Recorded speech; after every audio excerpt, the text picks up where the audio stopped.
بسم اللہ الرحمن الرحیم نحمده ونصلی علی رسولہ کریم اما بعد اعوذ باللہ من الشیطان الرجیم جاء الحق وزهق الباطل ان الباطل کان زہوقا صدق اللہ العظیم۔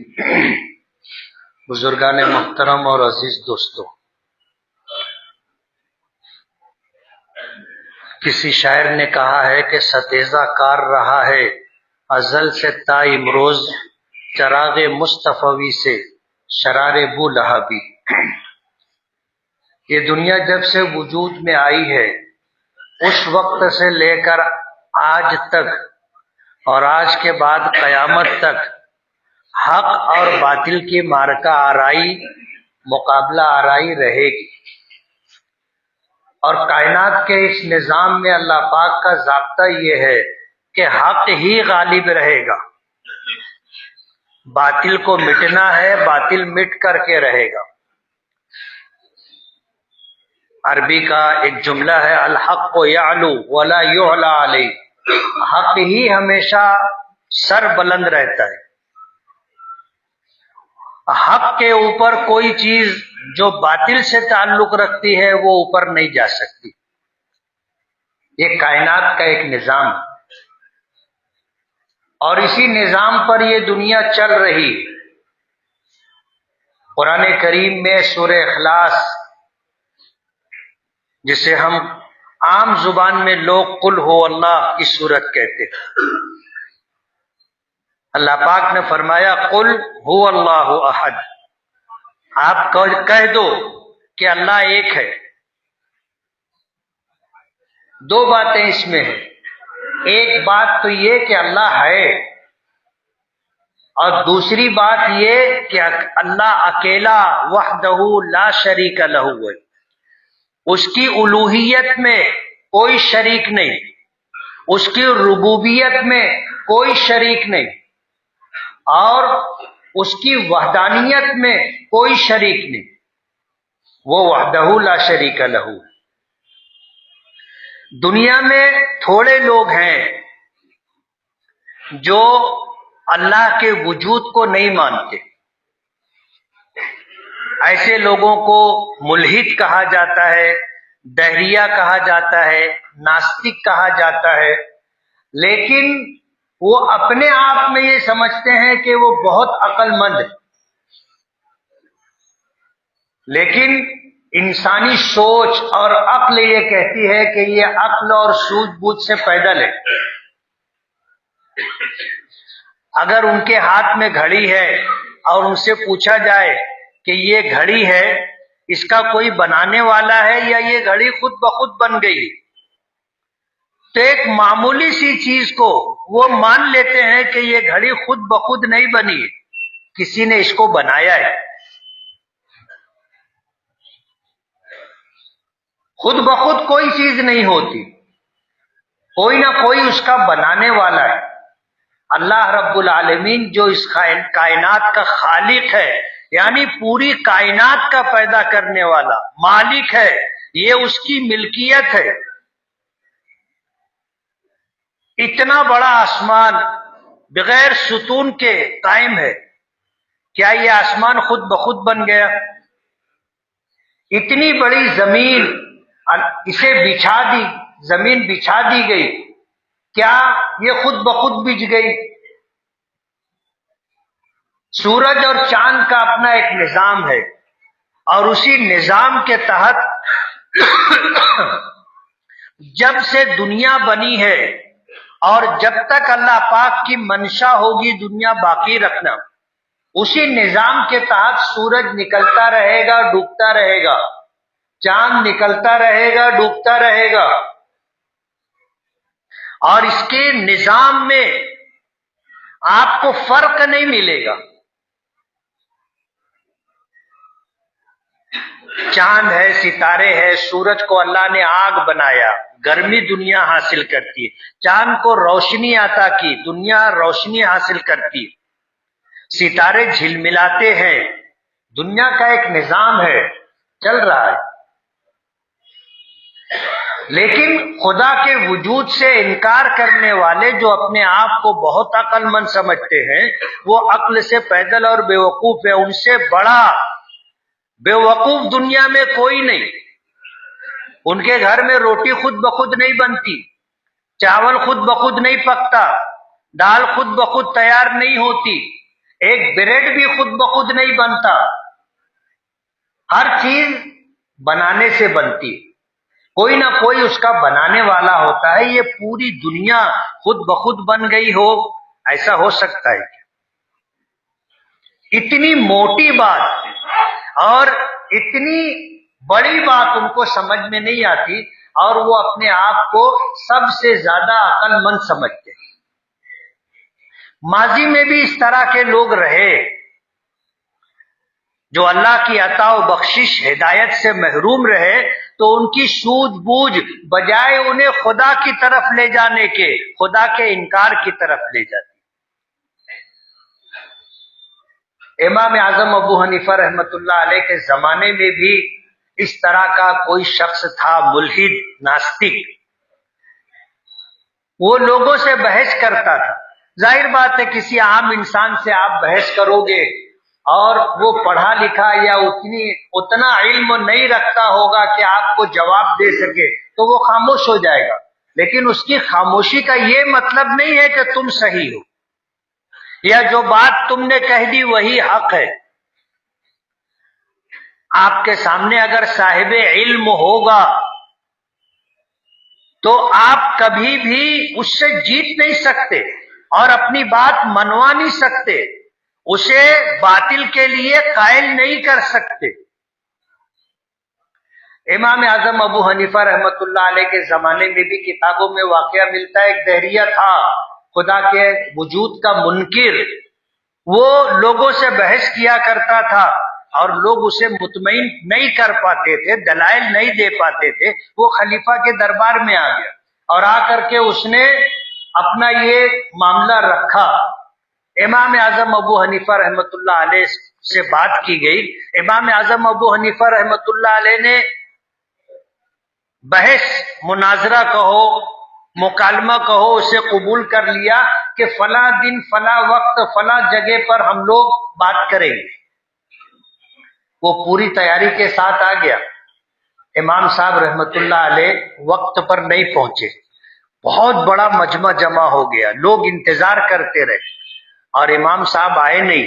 تو ظاہر بات ہے جتنے لوگ خدا کو ماننے والے اور خدا کے وجود کے قائل تھے، سبھی بے چین ہونے لگے کہ یہ کیا ہو گیا، یہ تو یک طرفہ نکال ہو جائے گا. لوگ انتظار کرتے رہے، تاخیر ہوتی رہی. امام اعظم ابو حنیفہ رحمۃ اللہ علیہ آئے، تاخیر سے آئے تو اس کو بولنے کا موقع مل گیا. جب اس کو بولنے کا موقع مل گیا تو اس نے کہنا شروع کیا.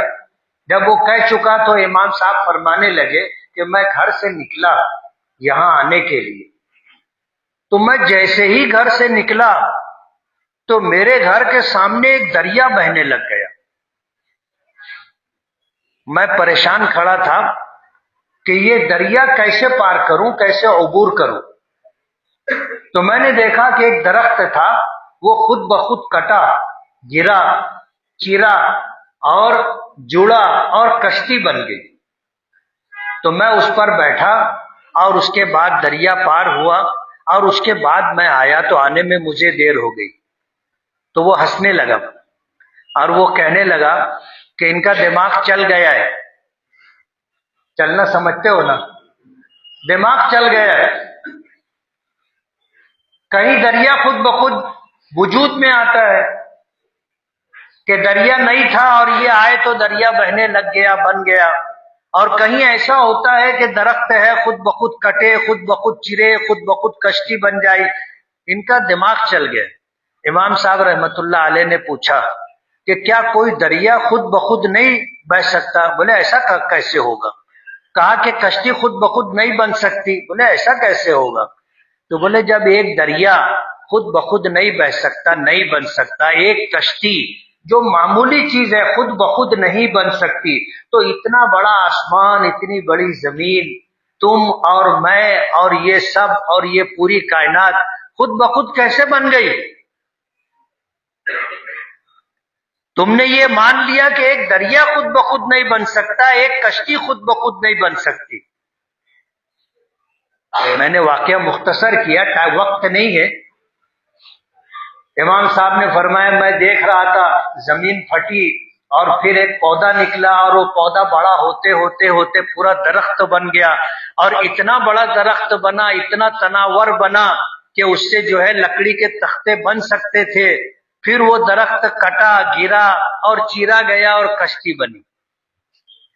کہا کہ تم نے مان لیا کہ ایک دریا خود بخود نہیں بہہ سکتا، اس پوری دنیا میں لاکھوں دریا ہیں، وہ کیسے خود بخود بنیں گی؟ لاکھوں کشتیاں ہیں چھوٹی بڑی، وہ کیسے خود بخود بنے گی؟ کوئی اس کا بنانے والا ہے۔ جو جس بات کو آپ نے مان لیا تو یہ پوری دنیا خود بخود کیسے بن جائے گی؟ اب کچھ لوگ ایسے ہوتے ہیں کہ ان کو علمی دلائل کی ضرورت نہیں پڑتی، آپ سیدھی سادی بات ان کے سامنے رکھو ان کو ماننا پڑتا ہے۔ علامہ اقبال رحمت اللہ علیہ کے متعلق آتا ہے کہ ان کے وقت پر بھی ایک بہت بڑا ملحد اور ناستک تھا، اور لوگوں سے بحث کیا کرتا تھا، لاجواب کر دیا کرتا تھا۔ کسی نے اس کو بتایا کہ یار تو ایسے چھوٹے چھوٹے لوگوں سے بھیڑتا ہے، جا علامہ اقبال سے مل۔ تو وہ چلا گیا، اور جب گیا تو جا کر کے اس نے پوچھا کہ مجھے علامہ اقبال سے ملنا ہے۔ تو کسی نے بتایا کہ ٹھیک ہے آپ وہاں چلے جاؤ، فلاں گلی میں ان کا مکان ہے۔ وہ گلی کے کونے پر گیا، جا کر کے پوچھا کہ یہاں ڈاکٹر اقبال کا مکان کون ہے؟ تو کسی نے بتایا کہ یہاں سے 5واں مکان ہے۔ علامہ اقبال کو اس بات کی خبر پہلے سے ہو گئی تھی کہ یہ دہیا میرے پاس آنے والا ہے اور ایسے ایسے حلیے کا ہے۔ اب جب یہ ان کے گھر پر پہنچا اور دستک دی تو انہوں نے دروازہ کھولا اور اس کو دیکھ کے پہچان لیا کہ یہ وہی دہریہ ہے۔ تو پوچھا کیا بات ہے؟ بولے ڈاکٹر اقبال سے ملنا ہے۔ تو بولے یہاں کیوں آئے؟ بولے یہ آپ کا گھر ہے، آپ سے ملنے کے لیے آئے۔ انہوں نے کہا کہ میں ڈاکٹر اقبال نہیں ہوں، دروازہ بند کر دیا۔ اب وہ وہاں سے واپس ہوا، جن سے پوچھا تھا ان کے پاس گیا کہ بھائی وہ تو کہتے ہیں کہ یہ ڈاکٹر اقبال کا گھر نہیں۔ ارے بولے وہی ڈاکٹر اقبال کا گھر ہے، آپ ان سے پوچھ لو۔ وہ دوسرے سے پوچھا تو اس نے کہا کہ ہاں یہاں سے 5واں مکان ڈاکٹر اقبال کا ہے۔ یہ پھر پہنچا، جا کے دستک دی، پوچھا دروازہ کھول کے کیا بات ہے؟ بولے مجھے ڈاکٹر اقبال سے ملنا ہے۔ بولے میں نے کہہ دیا نا یہ ڈاکٹر اقبال کا گھر نہیں ہے۔ پھر دروازہ بند کر۔ پھر وہ وہاں سے ہٹا، اس نے اور لوگوں سے پوچھا، سب نے بتایا کہ ڈاکٹر اقبال کا گھر ہو۔ تیسری مرتبہ گیا، جیسے ہی جا کے دروازہ پہ دستک دی، انہوں نے دروازہ کھولا، پوچھا تمہارا دماغ تو نہیں خراب ہو گیا ہے؟ جب آپ کو کہہ دیا گیا کہ یہ ڈاکٹر اقبال کا گھر نہیں ہے تو منہ اٹھائے چلے آ رہے ہو۔ ارے بولے آپ کیسی بات کر رہے ہو؟ وہ گلی کے کونے پہ جو پان کی دکان پہ بیٹھا ہے وہ بولتا ہے کہ یہ ڈاکٹر اقبال کا گھر ہے، وہ فلاں آدمی بولتا ہے ڈاکٹر اقبال کا گھر ہے، وہ فلاں شخص بولتا ہے ڈاکٹر اقبال کا گھر ہے۔ بولے انہوں نے کہا آپ نے مان لیا۔ بولے وہ بول رہے ہیں تو صحیح بول رہے ہیں نا۔ بولے پوری دنیا بولتی ہے کہ اللہ ہے، یہ تم کو سمجھ میں نہیں آتا۔ دروازہ بند کر دی۔ جب پوری دنیا بولتی ہے کہ اللہ ہے اور تو اکیلا بول رہا ہے کہ اللہ نہیں ہے، تو دماغ ہے تجھ کو؟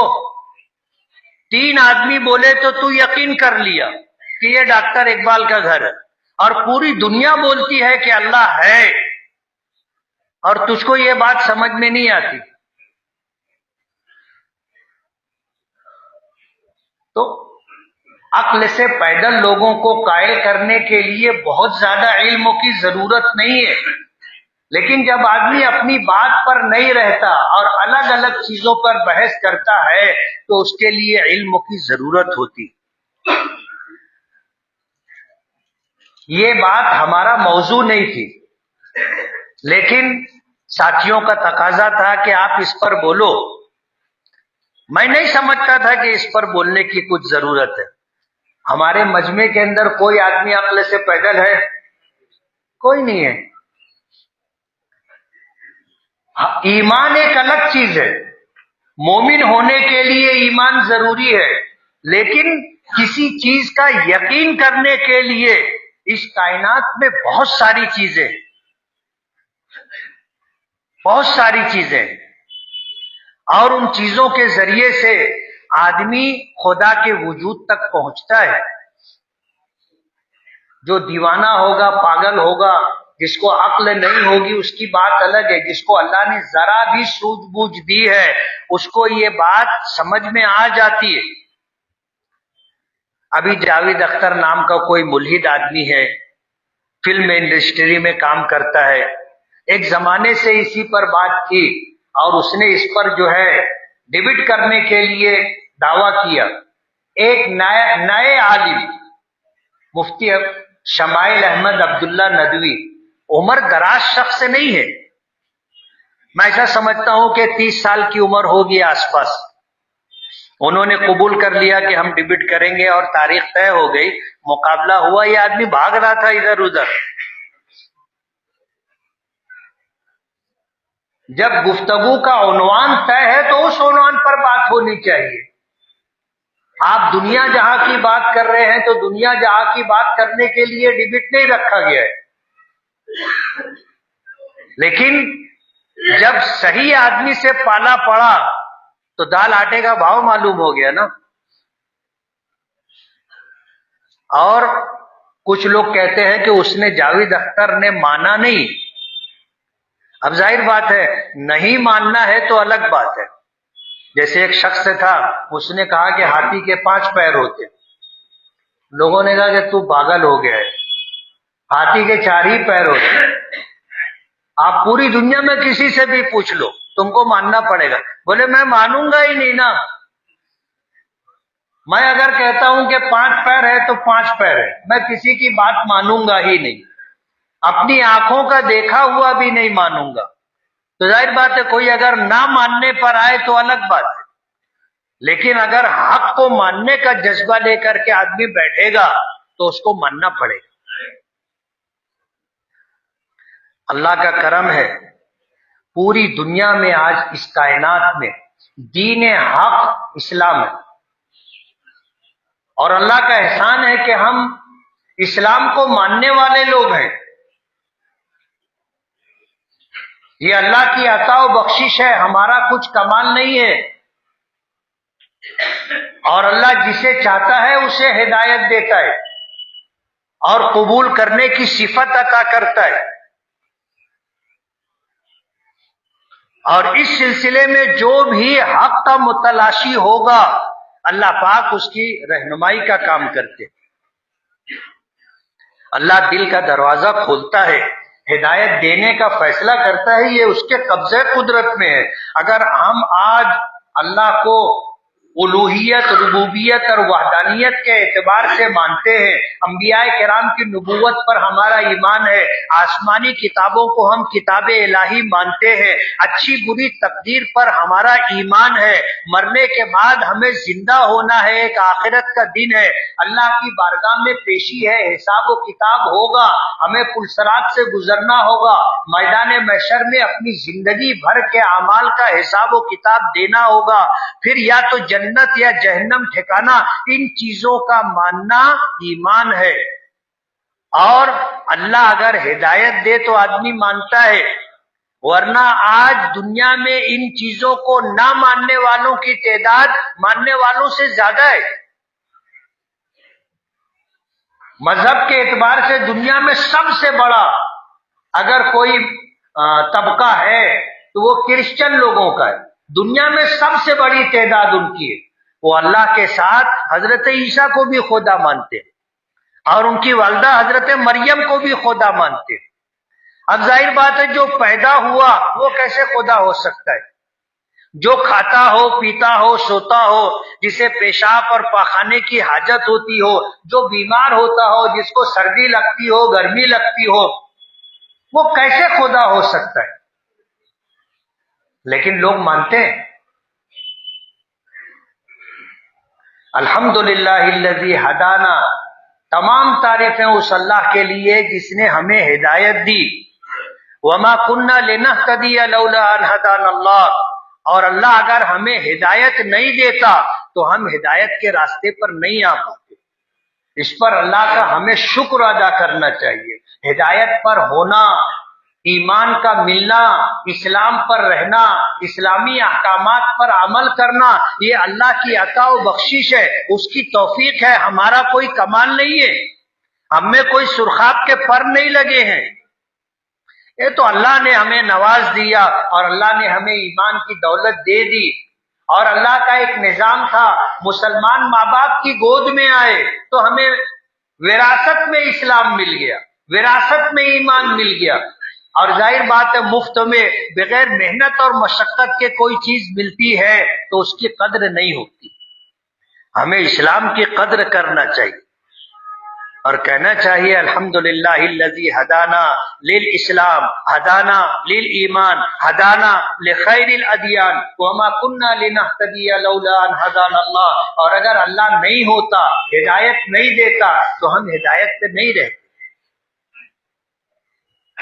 اللہ کی عطا و بخشش ہے، اور اس پر روزانہ اللہ کا شکر ادا کرنا چاہیے۔ جب خیال آ جائے کہنا چاہیے کہ اللہم لک الحمد کلو ولک الشکر کلو، الحمدللہ الذی ہدانا، اللہ کا شکر ادا کرنا چاہیے۔ اور جس نعمت پر آدمی اللہ کا شکر ادا کرتا ہے، اللہ اس نعمت کو باقی رکھتا ہے، اور شکر کی وجہ سے اللہ اسے مزید اس پر استقامت عطا کرے گا، ایمان اور اسلام کی پختگی عطا کرے گا، احکام اسلام کو ماننے کا جذبہ بڑھائے گا، عمل کرنے کی مزید توفیق عطا فرمائے گا۔ یہ اللہ کی عطا و بخشش ہے، اور یہی وجہ ہے کہ آدمی نہ بھٹکے، نہ گمراہ ہو، اس کو اہل علم سے، صلحاء سے، اللہ کے نیک بندوں سے تعلق رکھنا چاہیے۔ یہ ضروری ہے۔ علماء، صاحب تقوی، متدین عالم، صاحب نسبت افراد سے تعلق رکھنا چاہیے۔ ان کی صحبت کی برکت سے اور ان کے حسن نظر سے آدمی نوازا جاتا ہے۔ نظر لگتی ہے نا، مانتے ہو کہ نہیں مانتے ہو؟ حدیث پاک میں آتا ہے النظر حق، نظر کا لگنا حق ہے۔ نظر لگتی ہے، اچھا بھلا بچہ ہوتا ہے اور تھوڑی دیر میں مرجھا جاتا ہے، بیمار ہو جاتا ہے، نظر لگ جاتی ہے۔ ہم مانتے ہیں اس بات کو، اور یہ حق ہے۔ علماء نے لکھا ہے کہ اگر نظر خراب ہوتی ہے، بری ہوتی ہے، تو یہ اچھی بھی ہوتی ہوگی نا۔ اب ظاہر بات ہے اگر کوئی چیز ہے وہ بری ہے تو اس کا متضاد پہلو بھی ہے کہ اگر کوئی چیز بری ہے تو وہ چیز اچھی بھی ہوگی۔ تو اللہ والوں کی جو نظر ہوتی ہے وہ اچھی نظر ہوتی ہے، ان کا صرف دیکھ لینا آدمی کی دنیا اور آخرت دونوں بنانے کا ذریعہ بن جاتا ہے۔ صحابہ کرام میں کون سی خوبی تھی؟ زمانے جاہلیت کے رہنے والے لوگ تھے، شراب ان کی گھٹی میں پڑی ہوئی تھی، ایسے جنگجو تھے کہ معمولی باتوں پر جب قبائل میں جنگ ہوتی تھی تو 100 سال جنگ چلتی تھی، لڑتے تھے، مرتے تھے، جنگ رک جاتی تھی۔ اب لڑنے والے لوگ نہیں رہے، اب جب لڑنے والے لوگ تیار ہو جائیں گے پھر لڑیں گے، ایسے لوگ تھے۔ نبی کریم صلی اللہ علیہ وسلم کی خدمت میں آئے اور جذبہ نیک تھا، اللہ کے رسول کی ایک نظر نے ان کو مقام صحابیت عطا کی۔ آج پوری دنیا کے انسان مل کر کے اللہ کے کسی ایک ولی کے مقام و مرتبے کی برابری نہیں کر سکتے۔ ہم جیسے کروڑوں لوگ مل کر کے اللہ کے ایک ولی کے مقام و مرتبے کی برابری نہیں کر سکتے۔ اور دنیا کے تمام اولیاء کرام مل کر کے ایک صحابی کے مقام و مرتبے کی برابری نہیں کر سکتے، اور تمام صحابہ کرام مل کر کے اللہ کے کسی ایک نبی کے مقام و مرتبے کی برابری نہیں کر سکتے، اور تمام انبیاء کرام مل کر کے سرکار دو عالم صلی اللہ علیہ وسلم کی برابری نہیں کر سکتے، اور خود نبی کریم صلی اللہ علیہ وسلم اللہ کی برابری نہیں کر سکتے۔ یہ ہمارا عقیدہ ہے، یہ ہمارا عقیدہ ہے۔ نبی کریم صلی اللہ علیہ وسلم کی فیض صحبت میں اگر کسی نے ایمان کے ساتھ ایک لمحہ آپ کی مجلس میں شریک ہو گیا، یا آپ کو ایک لمحے کے لیے دیکھ لیا، یا آپ کی آواز سن لی، وہ آدمی صحابی ہے، صحابی ہے۔ اور ان کے متعلق حضور نے فرمایا صحابۃ کلہم عدول، یہ میرے صحابہ سب کے سب عادل ہیں، اور اللہ نے ان کو مقام یہ دیا ہے کہ اگر میرے صحابہ میں سے کسی نے ایک مٹھی جو اللہ کے راستے میں صدقہ کیا، بعد میں آنے والے لوگ جنہوں نے مجھے دیکھا نہیں، میرا زمانہ پایا نہیں، اگر احد پہاڑ کے برابر سونا صدقہ کریں گے تو ثواب میں برابری نہیں کر سکتے۔ کہاں ایک مٹھی جو اور کہاں احد پہاڑ کے برابر سونا۔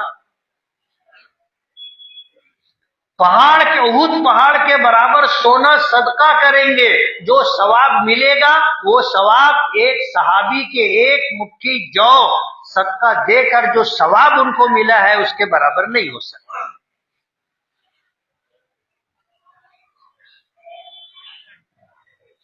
ہم خوش نصیب لوگ ہیں، اللہ نے ایمان کی دولت دی، اللہ نے اسلام کی دولت دی، اللہ نے آخری نبی عطا کیا، نبیوں کا سردار، اللہ کا محبوب، جس کے صدقے میں اللہ نے کائنات بنائی۔ حضرت آدم علیہ نبینا علیہ الصلاۃ والسلام کو جب بنایا گیا، تفصیل کا موقع نہیں ہے، فرماتے ہیں کہ جب حضرت آدم نے آنکھ کھولی تو عرش پر لکھا ہوا پایا لا الہ الا اللہ محمد الرسول اللہ۔ حضرت آدم فرماتے ہیں کہ میں سمجھ گیا تھا کہ جس شخص کے نام کو اللہ نے اپنے نام کے ساتھ اپنے عرش پر لکھ رکھا ہے وہ کون شخص ہوگا؟ ہم ان کے امتی ہیں، جن کے امتی بننے کی تمنا انبیاء کرام نے کی۔ حالانکہ ایک امتی ہونا اور نبی ہونا زمین و آسمان کا فرق ہے رتبے کے اعتبار سے، لیکن انبیاء کرام نے تمنا کی حضور کا امتی ہونا، اور ہم کو اللہ نے یہ نعمت بغیر مانگے عطا کی۔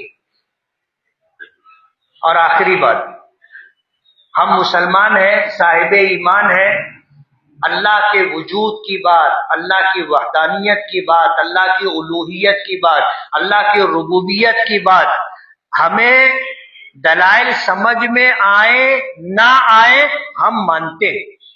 یہ مزاج رکھنا چاہیے۔ کوئی بڑے سے بڑا آدمی آ جائے اور اللہ کی وحدانیت کے خلاف کوئی دلیل دے، ہمیں کہنا چاہیے ہم یہ سب اناپ شناپ بات نہیں سنتے، ہم اللہ کو مانتے ہیں، اللہ کو ایک مانتے، ہم کو دلائل کی ضرورت نہیں ہے۔ ایسا یقین ہونا چاہیے، ایسا یقین کہ دنیا کی بڑی سے بڑی دلیل بھی ہمیں حق سے نہ ہٹا سکے۔ یہ ہے مقام عبدیت، اسی کو کہتے ہیں تعبد۔ کسی نے پوچھا کہ فجر کی 2 رکعت کیوں؟ بولا مجھ کو نہیں معلوم، 2 ہی رکعت ہے۔ ظہر کی 4 رکعت کیوں؟ بولے اس سے مجھے کوئی لینا دینا نہیں، ظہر کی 4 رکعت ہے، 4 ہی رکعت ہے۔ مجھ کو بحث بھی نہیں کرنا ہے اور مجھ کو ماننے کے لیے دلائل کی ضرورت بھی نہیں ہے۔ ہم شریعت کو سمجھے نہ سمجھے ہم مانتے ہیں، ہمارا ایمان ہے۔ یہ مزاج ہونا چاہیے، یہ مزاج ہونا چاہیے۔ اس لیے اللہ والوں سے تعلق رکھو، اللہ سے ہدایت پر استقامت کی دعا کرو، اللہ کے نیک بندوں کی صحبت پہ وقت گزارا کرو۔ ان کی ایک نظر تمہاری دنیا اور آخرت بنا دے گی۔